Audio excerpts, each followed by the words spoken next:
Hello listener, ভূতের বই চ্যানেলে আপনাকে স্বাগতম। আমি শাকিল, আবারও নতুন কোনো ঘটনা নিয়ে চলে আসলাম আপনাদের কাছে। আজকে থাম্বনেল দেখেই বুঝে গেছেন কী ঘটনা শোনাতে যাচ্ছি।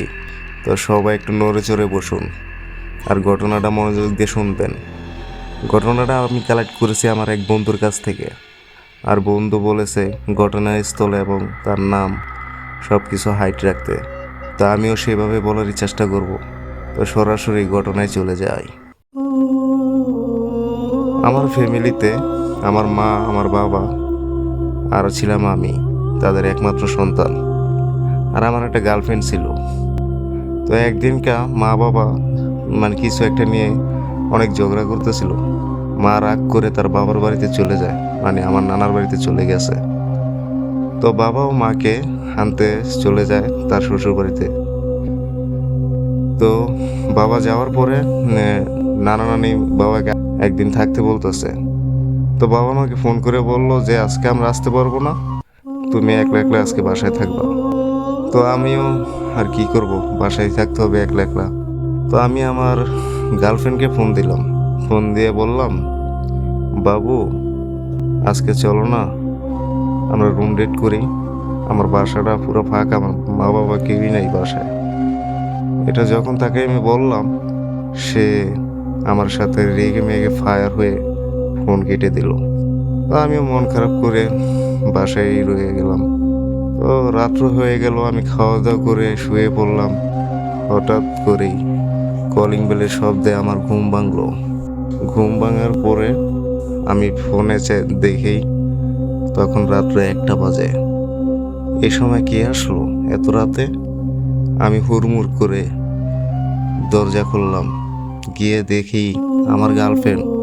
আমি তো পুরাই অবাক, এত রাতে আমার গার্লফ্রেন্ড। মনে মনে ভাবতেছিলাম আর খুশি হচ্ছিলাম যে সে আমার কথায় রাজি হয়ে চলে আসছে। এ কথা ভেবে আর তাকে আর তেমন কিছু জিজ্ঞেস করি নাই।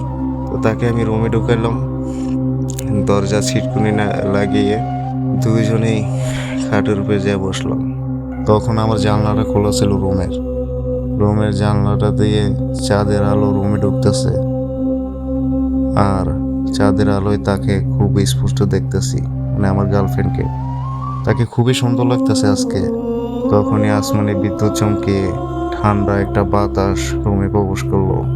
তারপরে ছোপ ছোপ করে বৃষ্টি নেমে গেল। আর কি মধুময় মুহূর্ত।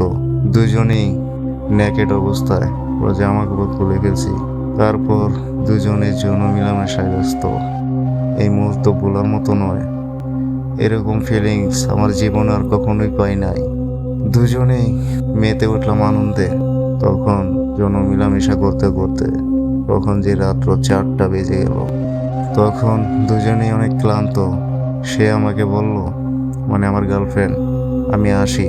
আমি বললাম, তুমি কোথায় যাবে এখন? সে বলল, আরে ওয়াশরুমে যাব। আমি বললাম, ও আচ্ছা ঠিক আছে যাও।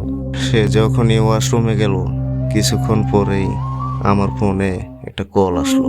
দেখি আমার গার্লফ্রেন্ড কল দিছে। কি ব্যাপার, বাথরুমে গেছে, বাথরুমে গিয়ে আমাকে কল দিছে কেন? আমি যখনই কলটা রিসিভ করলাম, সে বলল, সরি বাবু, তোমার সাথে আমি খারাপ ব্যবহার করছিলাম, তুমি কিছু মনে করো না। মনে মনে বলতেছি যে কি বলে এগুলা, সে আমার বাসায় আমার সাথে একসাথে ছিল, আর এখন সে ফোনে কি বলতেছে। আমি ফোনটা কেটেই রীতিমতো দৌড় দিলাম বাথরুমের দিকে। গিয়ে দেখি বাথরুমে কেউই নাই। এইটা কি, বাথরুমে কেউ নাই? তাহলে আমি কার সাথে ছিলাম এতক্ষণ?